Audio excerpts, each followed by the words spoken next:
Hello guys, what's up? Welcome to flixverse.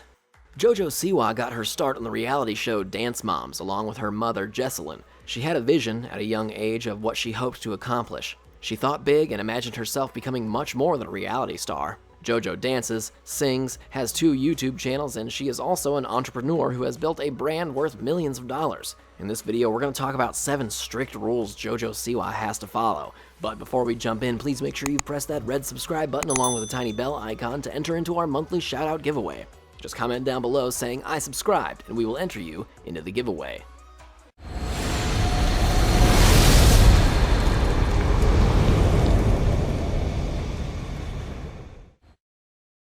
Number 7. Etiquette class. Almost every single child star has been forced to take etiquette classes by the companies that own their likeness. While there is an argument that these strict rules ultimately lead child stars down a bad path as they age, the intent is to ensure that they know how to present themselves in a decent way when in front of fans or on the road. One wrong comment or action can completely destroy the credibility of a child star, immediately shedding them of their innocence in the eyes of their fans. That's why one of the best ways to protect the studio's investment is to ensure that the talents act with poise and proper etiquette. In these classes, JoJo was most likely taught how to engage with her young fans in an age-appropriate way, because her fans are young and good parents only want their child being exposed to positive role models. Number 6. Her hair.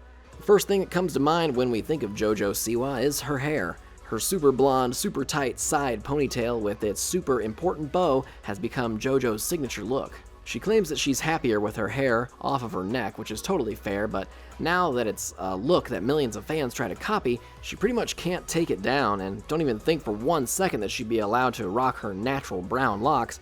When JoJo was around 5 years old, her mom Jessalynn started bleaching her hair and hasn't stopped since. Now her platinum blonde locks are such a sensation that she isn't allowed to stray from her usual look.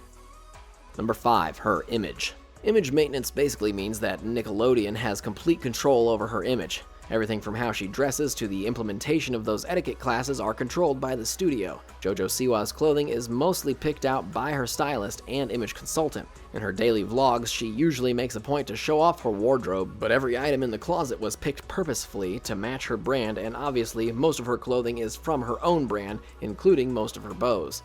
However, if Nickelodeon ever thinks that JoJo may have made a mistake in her appearance or actions, they have the right to completely drop her from the contract. Number 4. Her social media.